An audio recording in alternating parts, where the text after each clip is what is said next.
C'est le frère Benoît Dubigeon, franciscain et aumônier de prison, qui prononce l'homélie ce matin.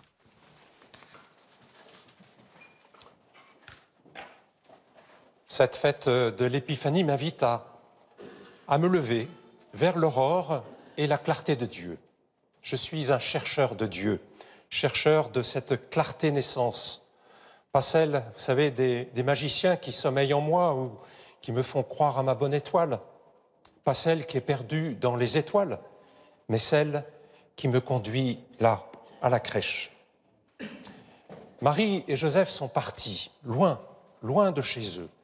Et c'est dans la précarité d'une mangeoire d'animaux qu'ils mettent au monde leur premier-né. Et c'est auprès d'eux que des bergers, très pauvres, vont rencontrer le prince de la paix, celui qui vient tout sauver.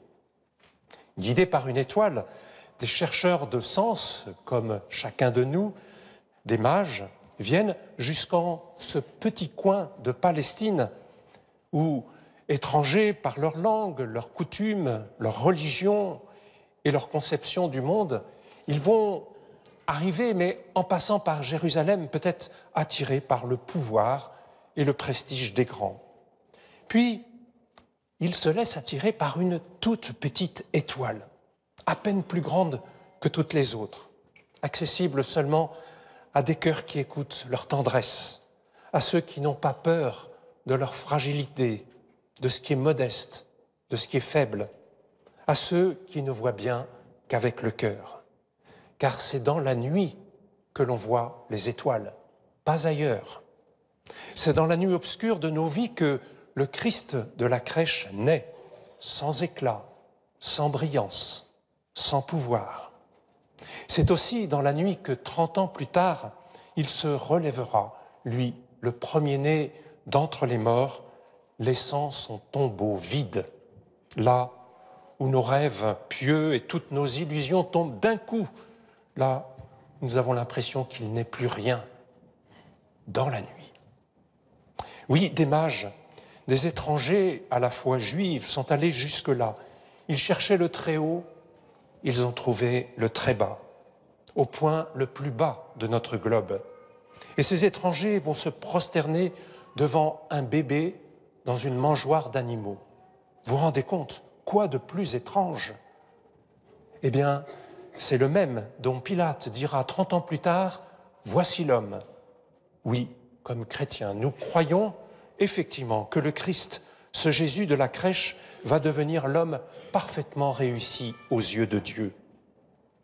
Ces chercheurs de sens que nous sommes, ces mages, ces bergers pauvres, tous nous marchons vers le Christ, avec nos zones d'incroyance, nos zones de doute, avec nos nuits, nos pauvretés, modestes, prisonniers dans une cellule, malades, sur un lit d'hôpital, aînés, seuls ou grabataires, bien portants.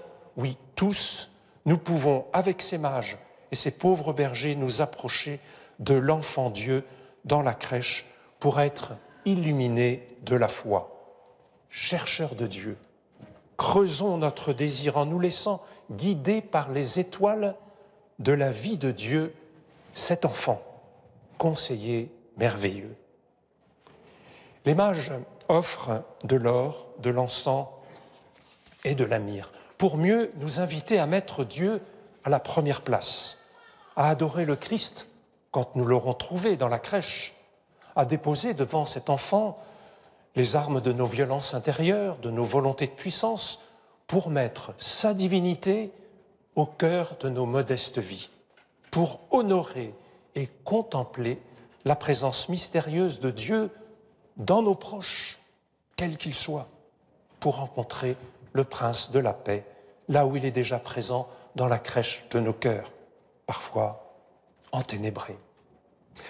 Le plus bel encens que nous puissions lui offrir à cet enfant de la crèche, c'est en donnant le meilleur de nous-mêmes, à nos proches, en les servant, en les accompagnant de leurs histoires obscures à leur vie étoilée. Par notre bonté, ils sauront ressusciter leur visage lumineux.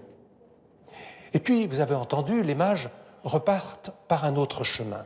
Eh bien, nous aussi, nous allons repartir de cette crèche autrement, par un autre chemin, pas celui de la gloire ou du pouvoir, mais transfiguré parce que délivré de nos esclavages intérieurs qui nous entravent autrement qu'avec nos habitudes trop humaines, donc dans la joie et dans l'espérance. Saint Paul, lui, il ira au-delà des frontières connues pour associer toutes les nations à cet bel héritage que l'enfant de la crèche est venu nous révéler.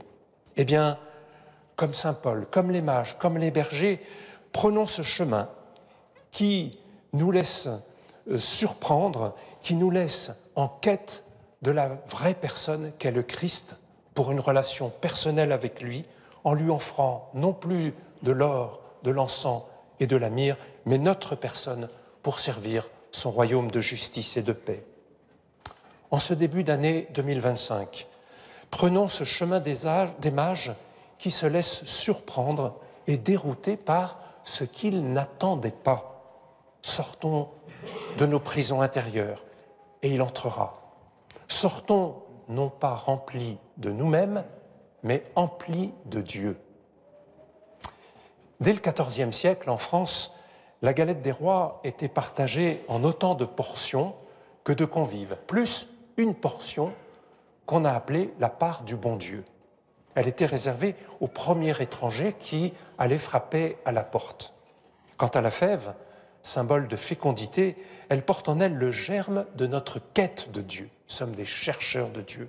Eh bien, que cette galette, mes frères et sœurs, que nous allons peut-être partager, nous invite à accueillir autrement ce qui est étrange en l'autre et peut-être aussi en nous-mêmes, par un regard plus libre, plus lumineux et plus transfiguré sur notre monde.